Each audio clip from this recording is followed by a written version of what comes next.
What does a beautiful future look like to you?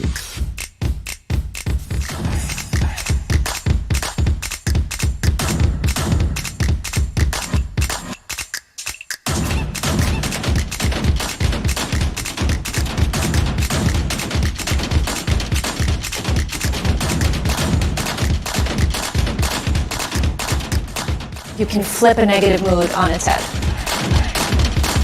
This was a talk that was all over the place, but then New York, you are all over the place. There are experiences that you just don't get anywhere else.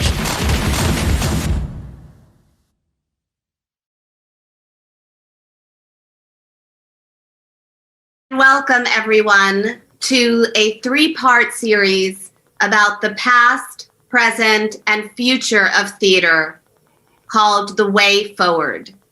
It is a three-part conversation hosted by Town & Country, the 92nd Street Y, and curated by the Public Theater. I'm Stellene Volandes. I am the editor of Town & Country, and we begin this three-part series with the history of theater, with a conversation titled, We Have Been Here Before, a title that frankly makes me very inspired and happy, knowing we have been here before, we have come back before, and we will come back again. I am so honored and excited to have this conversation with two people that I know believe in the power of theater and in its resilience. The wonderful artistic director of the Public Theater, Oscar Eustis. And if you don't believe in the power of theater, after one sentence by Oscar, you will. And the incredible Patrick Gaspard, former president of the Open Society Foundations and a lifelong cultural advocate. Thank you both for joining this, the first in this three-part series, and one that I believe will be really inspiring and have wonderful news to share as well. So Patrick and Oscar, the theme of this conversation is we have been here before. So where are we? If you could both share what this year has been like for each of Patrick, you want to kick us off? I'm happy to, Oscar. Though, to be honest, having a conversation about theater with Oscar as my partner here is like trying to walk on a tightrope with no net. Stellene, thank you for that question. It's been of course, an extraordinarily challenging time for all. I will tell you that. As somebody who has been a leader in philanthropy, in diplomacy, multilateralism, it's a time when I've tried to work to resist the isolation that has overwhelmed us all. And one of the ways that I and so many others overcome isolation has been through the arts. So it's been especially wonderful to have the public's virtual programming, and the work of other extraordinary leaders, not just in theater art, but in all the other visual arts as well, and performative arts, who have given the best of themselves online to help us feel that interstitial tissue that we all have that connects us in this extraordinary community of humanity. It has been, I will tell you, as someone who lives not very far away from the Delacorte, I have been spending a lot of time pining away for us all to be able to come back together under the tent of the skies. But it's also a time that for myself personally, it's enabled me to reflect on the small freedoms that we're going to hopefully celebrate in a burst of explosive creativity when this comes to an end. So some despair about the inability of us all to rally together to take care of the least of these, but also some inspiration from artists and some real hopefulness about what comes after this. And I would say nothing as eloquent as Patrick just said. This has been a tough time for the theater. In a way, exactly what the plague has made impossible is what we do. We are sort of the purest expression of we gather people together closely in spaces to breathe the same air as each other and as the performers. And that's precisely what we're medically constrained not to do. So it's been a terrible economic blow to the theater. It's been caused enormous suffering among staff members, artists, freelance folks, all of whose employment just vanished, 100% unemployed on March 12th of a year ago. Terrible. But I have to say that's also true is that in this vacuum that's opened up, things have arisen that might not have been able to arise without this vacuum. And particularly the drive towards racial reckoning that came about after George Floyd's murder on Memorial Day blossomed in a way and got taken seriously in a way, at least in our field, that I'm not sure would have happened otherwise. It's like by the suspension of the normal rules, we're actually able to question and be challenged about the power arrangements of how we make theater normally. And that, I feel like, is incredibly exciting. And some of that also is the function of theater. It was to allow us to look on, sort of hold a mirror to us and also take us out of, hold us in front of reality and also take us out of it. Right. So let's just have a bit of a review of how theater became a part of society. What was its original function that it might be good to remind ourselves of right now?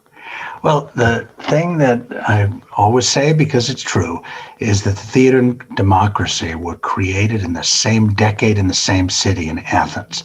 The theater is the perfect democratic art form. It always flourishes at times of democratic expansion, and it suffers in stratified, rigid, hierarchical societies. And that's because I think the act of coming together as a group and witnessing stories and sharing those stories together, enacted by other people, so not stories told to us, but where people actually pretend to be other people.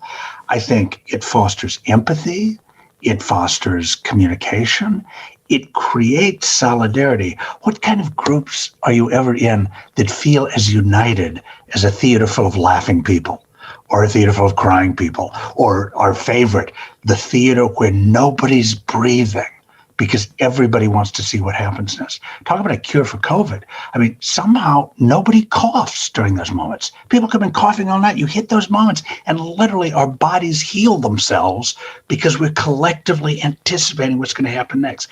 That's the most beautiful collective democratic experience we have. And, you know, what I feel like this moment has done is challenge us to say, don't just come back, but come back more democratic. Come back more inclusive. Come back having been shown your blind spots and do a better job of the thing that you have been trying to do your whole life. So it's interesting to hear you talk about inclusivity and democracy as it relates to theater practice, Oscar, because you're somebody who I think has labored through your entire career to create that sense of expression of participation in community. I will tell you, as somebody who grew up without real means in my city, and someone clearly grew up as an African-American male, I've not always found theater to be inclusive and democratic. And we all, if we think through the history from ancient Greece to our contemporary moment, we know that there are there's been exclusion in that space about who's allowed in, who's not in, who's a spectator, who's a creator, whose story is told on stage, and even right down in the U.S. and many other places, down to the level of segregation of spectators. And then there's also the way we have economic exclusion in our contemporary theater in the U.S. When I led the Open Society Foundations, I did not hesitate to find ways to partner with the public precisely because you were pulling down those barriers. But for far too many people in urban and rural settings, theater is a thing that those other people get to do because the cost is so exorbitant, and too often so many stories were not reflected on our stages, even our public stages. No, absolutely right, Patrick. And, I found myself thinking as you're talking, I spend my life encouraging this democratic art form. You've spent your life directly working on democracy and making democracy happen. And, so I play act the thing you do for real. But, those barriers, we just have to look at them even more coldly and clearly than we have before and say, this isn't just about barriers to economic barriers. We have to deal with economic barriers. It's also about class barriers. It's about racial barriers. It's about privilege, whose story gets to get told. And, that's one of the places that I think the theater has this incredible function. The words we use about as metaphors, we're putting a person center stage. We're putting the spotlight on a person's experience. That's what we do literally. And there is nothing that more empowers people than to be the tellers of their own stories, to put their stories up on stage and have the country watch. And we've been striving to do that for the 65 years the public has been around, but we've been showing a lot of our blind spots, and we have to come back a lot better. You're too modest, Oscar. Stellene, can I just say, Oscar, I think, is too modest about the terribly important role that he and others in this space have played in increasing inclusion and democratic practice. And it's not just here in the U.S., it's the world over. Theater has been, as you say, a democratizing tool. I had the privilege, as you know, Oscar, of serving as the U.S. ambassador to South Africa during the Obama administration. And one of the great blessings I had was a conversation that I found myself in with the great actor and theater producer John Connie, who, of course, is associated with the plays of Athol Fugard and with the Market Theater. And in a conversation that I had with John Connie, he told me about his how he became involved and engaged in theater. He said that he was a reckless street youth making all kinds of trouble. And then the movement happened in South Africa. He found himself swept up in his generation's phase of the movement, but he was doing it as rebel youth, throwing rocks at police, not really directed in some clear way. And one day, while trying to get away from authorities, he went and hid out in this space, and he saw this group of people who were in serious, intense conversation with one another, and they were interrogating questions of justice and inclusion in society. And he went and spoke with them, and that's when he actually met Athol Fugard, and he discovered that they were working on a Greek classical play, and he found some resonance between his experiences as a young street person in Soweto and what they were talking about from this text that was hundreds of years old. And he said to me, that day I decided I was going to put down my AK-47 and pick up this cultural AK-47. And of course, the rest is history when we think about the role that the arts and culture played in liberation in South Africa. And of course, that's true the world over. I'm reminded, Oscar, that when we talk about ancient theater, like the very first theater that was constructed in ancient Greece was erected at the site of a shrine to the Greek god of health. So theater was seen as a way, as a curative tool. So that continues, I think, now and will be essential post-COVID. And I have to say, with your service in South Africa, it reminds me, Patrick, of the Truth and Reconciliation Commissions, which is, one of the most extraordinary world events of the last century. Just amazing that happened. And that was all about storytelling. That was all about the idea that if people got up and told the story of what actually happened, that it would heal them. And, it's something I think could only have arisen in a society that understood the role of art. I think that's true. And Stellene, I'd say that I'm glad that Oscar evokes the Truth and Reconciliation Commission, known worldwide to anybody who engages in work of restorative justice as the TRC, which has now been replicated in dozens of countries around the world as they move into post-conflict space. It's it's something that I've studied a fair amount, and we hold it up as an exemplar. But there are some there are some parts of it that are disturbing. You're right, Oscar. This was an opportunity for South Africans, overwhelmingly Black South Africans, to come out and tell their tales of woe from the apartheid period, to explain what the human rights violations meant at the level of the individual. There's a way that the individual was erased. The struggle of the individual was erased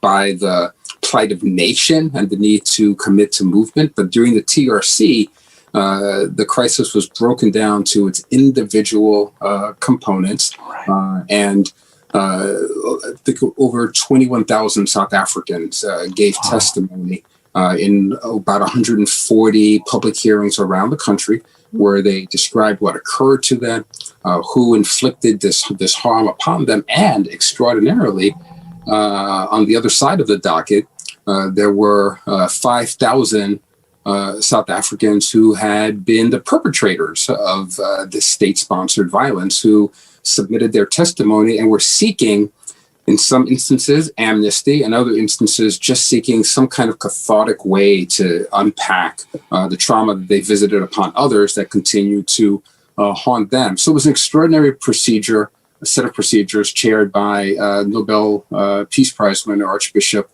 Desmond Tutu. But at the end of the day, interestingly, there was not a tremendous amount of correspondence between the stories of those whose rights had been violated and those who were seeking amnesty for their crimes. So you walked away. It's almost like the feeling at the end of To Kill a Mockingbird, and you're not sure that justice was served in any real way, and there's just kind of this emptiness. So the storytelling, hugely important, but it was not the Truth and Reconciliation and Justice Commission. It was just the Truth and Reconciliation Commission. And one wonders if you can actually get to the other side of justice. The great South African artist, William Kentridge, created a stage play called Ubu and the Truth and Reconciliation Commission, using in the best spirit of Piscator and Bertolt Brecht, to use mixed medium, some film, some puppetry, some live actors to tell a particular story of the TRC, but he also left you with this kind of like suspended sense of whether or not justice was achievable through storytelling, and whether or not we can really gain a real true purchase on truth itself through in our courtrooms or on the court of our theater stages. Like really, like terribly important stuff. Yeah. Amazing. But, Stellene, I also think about what you were saying. We've been here before. Another way we've been here before is we've had theaters shut down by plagues before. So when Shakespeare's theater was shut down, I think maybe 70% of the time in his last 8 years of writing. And the first time second time the theater shut down, he went off and wrote King Lear, Macbeth, and Antony and Cleopatra. So what have you been doing during your quarantine? Right. No pressure, as we say. No pressure. We survived. Yeah, right. And I think, when Patrick was talking about the idea of storytelling in cultures in crisis, I think the idea of how we make theater and the essential mission of theater is really at the heart of that. And I'd love to talk about other examples in the far past or more recent past of how theater emerged during moments of crisis, during cultures in disarray, because we have been here before as humanity as well. And I think that the idea of what theater is and what it looks like evolves during these times. And I think we're reminded of what its true nature is during these times. I think that's exactly right, Stellene. And when I think of an example, the one that is most powerful for me is the Great Depression, because the Great Depression was, of course, the worst economic crisis that this country had ever seen. And one of the things that happened in response to it was the largest expansion of nonprofit theater that we've seen to this day. The Federal Theater Project put on works all over the country in every state of the union.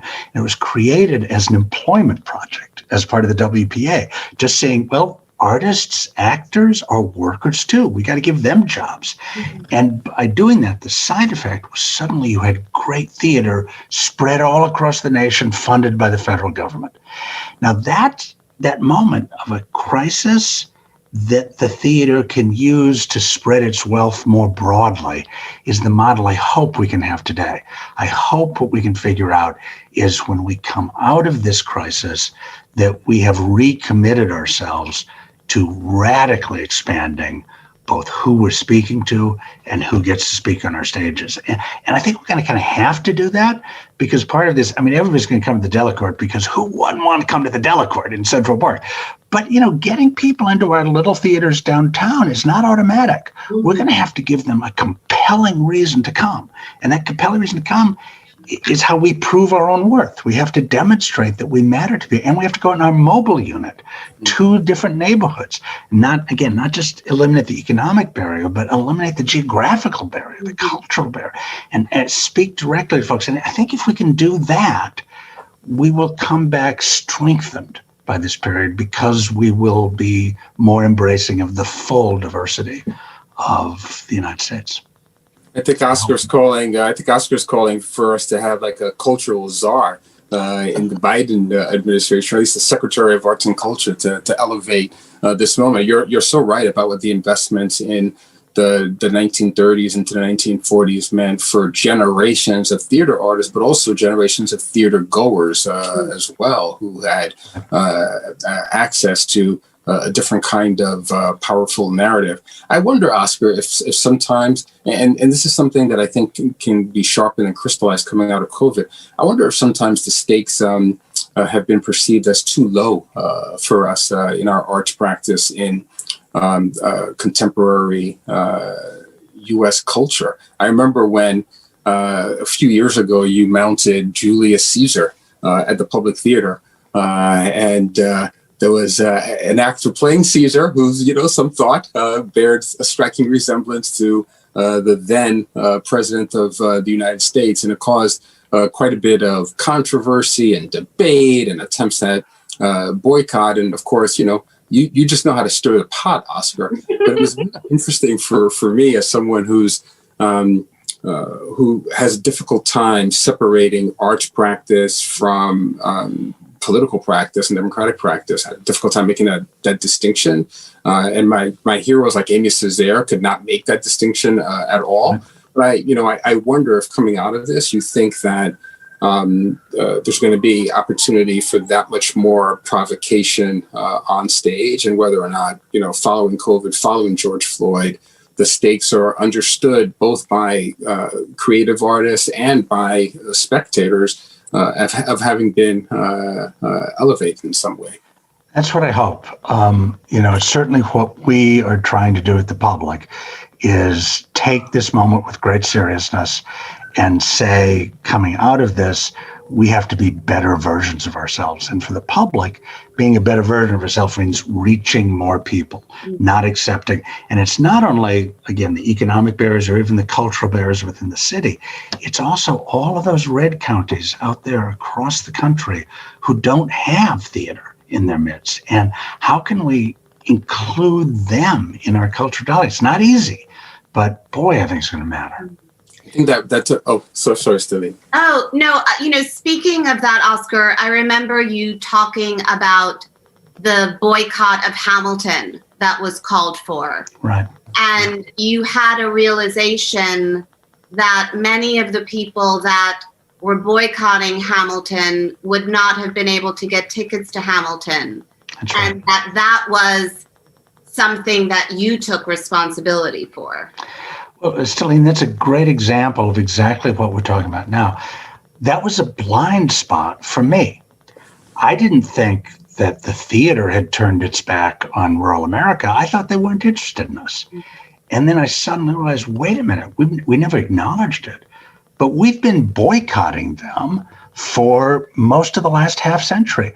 Why? Because we don't get enough support from the federal government, so we tend to flock to where people who are willing to pay for the theater are. And guess what? That puts us in little blue bubbles all over the country. And we've just turned our back on the rest of the country. No wonder they're angry. Now, it's the economy has turned its back, politics has turned its back, education has turned its back, technology has turned its back, and culture has turned its back. Why do those people feel like they have a stake in preserving our institutions? They clearly have a stake in blowing it up, or feel like they do. And that, we have got to grapple with that seriously, or we're, not doing our job. I remember when the Julius Caesar thing happened, and, on the one hand, it was a big deal and lots of press, lots of talk about it. And I made a really great speech about, the theater, and it was recorded on phones all over the Delacorte. And everybody who listens to NPR thought it was great. And everybody who watches Fox News didn't know I'd said a word.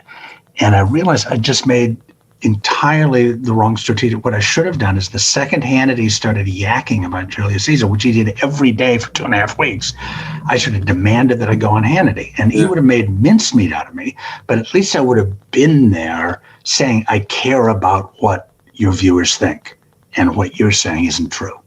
I'm putting my money on Oscar in any fight between Oscar and Sean Hannity. I'm betting on Oscar coming out of the octagon in one piece there. I don't know. But that is an important moment, right? Those of us a few years ago who got to see the documentary on Fred Rogers, remember the instance where Fred Rogers is having the graceful confrontation with a Republican member of Congress who is debating whether or not public television should receive taxpayer funding, and Fred Rogers kind of humanized the stakes in that moment. And I think that there is a way, as Oscar said, that we just kind of fade into our blue bubbles, which reduces the sense of stakeholdership that the society has, and it creates instead a sense of conflict that we don't reconcile in the way that we make our investments and the way we project from our stages. I will tell you that my experience in other parts of the world has been different when it comes to the question of raised stakes, and I wonder how this might inform some of our work. And I want to say, Oscar, that you're right to admonish yourself and others about past practice.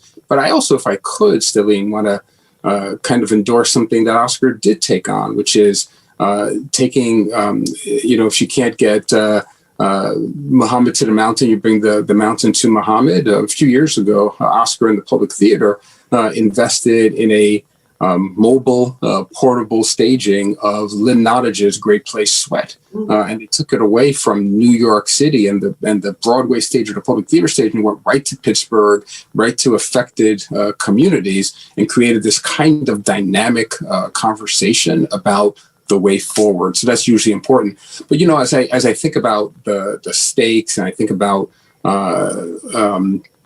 what it means to have a theater that's vital to the questions of the moment, I think about examples in other parts of the world. I have a friend in U.S. intelligence who reminded me once that when there's when there's been a disruption in the Sudan, the first people rounded up are the poets and the playwrights, right? So in other parts of the world, the stakes are very different and very high. I think about my work in the Open Society Foundation, where we had the privilege to partner with extraordinary artists in Minsk who started something called the Belarus Free Theater. Incredible at a time when to say there was no freedom of expression on stages or in society in Belarus would be like a gross understatement. Belarus is seen as the last dictatorship in Europe, and their dictator Lukashenko shut down not just theaters, but media outlets. People were being jailed, and human rights violations were just stratospheric. And these extraordinary brave artists started pop-up theaters around the country where they'd show up at a cafe or out on the outskirts of a forest or in somebody's apartment. They'd put up a production, and not only were the actors imperiled, but the spec actors who were there to watch the performances were also threatened. The military would show up. They would arrest the artists, but arrest the spectators as well. Eventually, the founder of the theater was exiled to London, but she and other creators then started working remotely to stand up this practice and to say voice matters, individual voice matters, and pushing back against this censorship is the only way. Censorship in the arts is the only way that we get to a fully realized, actualized democratic society in the long run. So this merger of theater practice with democratic practice in Minsk was incredibly radical, and I would suggest played a small and modest role in the agitation that we saw in the streets last year when the dictator tried to yet again subvert democratic outcomes in an election. So the relationship is key, needs to be made more acute to help us all appreciate the stake that we have in outcomes on stage that reflect on outcomes in our legislatures. Fantastic. They're heroes. Absolute heroes. Patrick, you used the phrase graceful confrontation. And it struck me hearing both of you speak throughout this conversation that that is, in some sense, what theater is. It's beautiful. And hearing all these examples from the distant past and the more recent past makes it feel like when theater is in crisis, its graceful confrontation is perhaps its most important mission. And Oscar, I also think since we brought up the Delacorte and we brought up ancient Athens, we read yesterday about the public's intention to return to the Delacorte this summer, which I think in this marathon towards reopening, we felt like it was the cheering section on the 24th mile. But I also think, and Patrick talked about the mobile unit, but of course the mobile unit was also part of the spirit of the public theater. And I think for everyone watching, it also might be good to remind everyone about how Shakespeare in the Park began. Oh my gosh.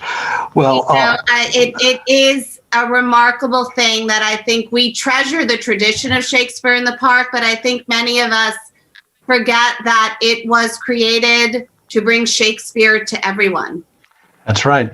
Joe Papp, our brilliant founder, spent 3 years doing Shakespeare in the Park and then got into an enormous fight with Robert Moses, the all-powerful commissioner of parks that does not do justice to how much power he had, who decreed that if Joe was going to continue to perform, he had to charge, that Shakespeare couldn't be free because, said Moses, we need to reseed the grass after the season. So, we need money for that. So thousands of people sent in grass seed to Moses. And what Joe said is that to even charge a penny would be a violation of the fundamental principle of the theater, which is that the culture belongs to everybody. And we're like the public library, is that we should be a service to everyone.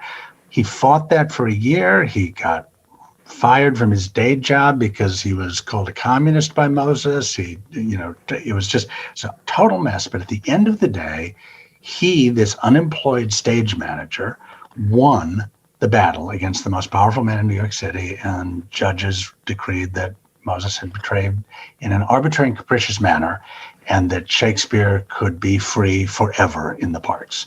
And that's what we've been doing since 1958, 62 years now of that. And of course, it's spread all around the world. All over the world, people do Shakespeare in the Park now. People do free Shakespeare in the Park because the idea turns out to be a really good one.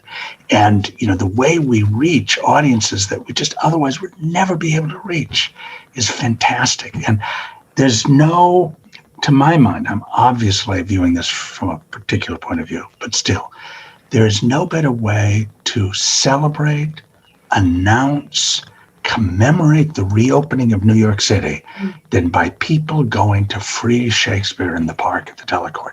That's a civic party every night. I think it's going to be amazing. I know, Patrick, we both had the same reaction when we heard that the public, its intention was to return. What will that night feel like for you?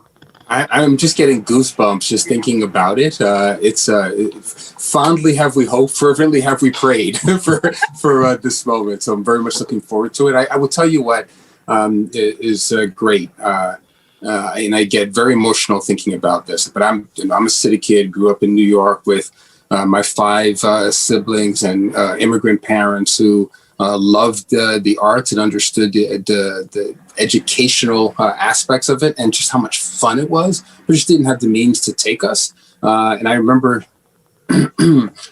sitting on that line for hours with my late father, who just thought this was the single most important gift that he could be giving to me and my siblings. And I think about families like my family who have borne the disproportionate burden of COVID, both in jobs lost and in lives lost as well. And I think about the opportunity that we all have to support their participation in this art form, in this community. That's what I most look forward to. When a few years ago, Oscar and his brilliant staff decided that they were going to create opportunities for average community members in New York to get up on the stage with professional actors in some of the summer stock. It transformed the nature of what of Joseph Papp's practice and pushed it forward. And I think now in this post-COVID moment where we understand who's essential to this society and to this economy, that they're going to blow that open and take it to its next iteration. So it's very emotional for me, and I just can't wait.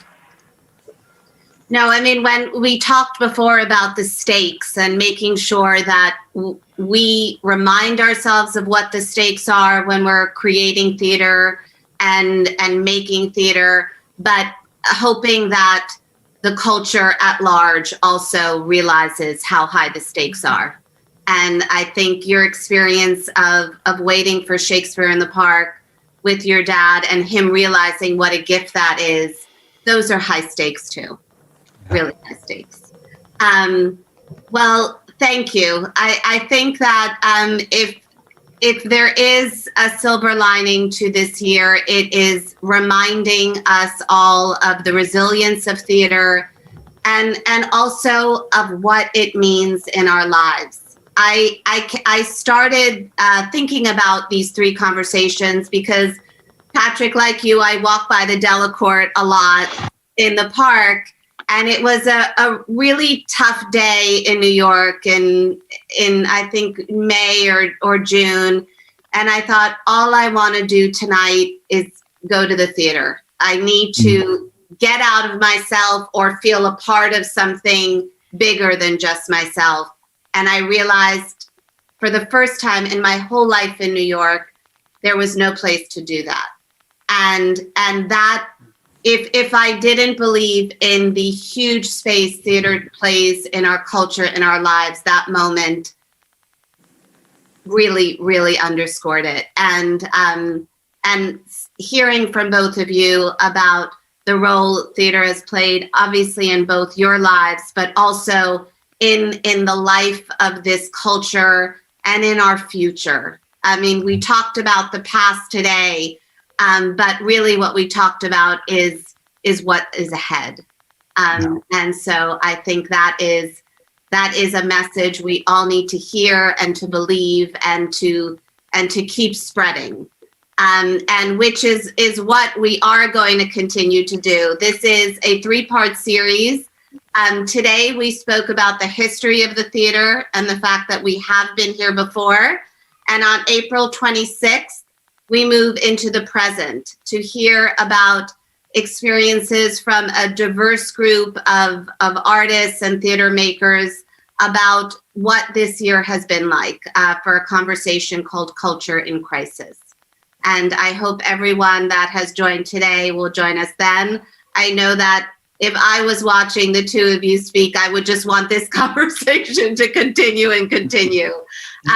You are both such inspiring examples of what art means. And I loved this conversation. So thank you both for all that you do for the culture and for all of us. It really, it's life-changing. So thank you. Thank you, Stellene. Thank you, Patrick. It's Thank been you, fun. Oscar. And the church says amen. That was fantastic. Thank you. And I'm going to take graceful confrontation with me. Thank you for lifting that up, Stellene. That is a beautiful way of thinking about the theater. Great. Thank you both. And at the Delacorte, I'll see you there. See you at the See you Delacorte. there. All right. Bye.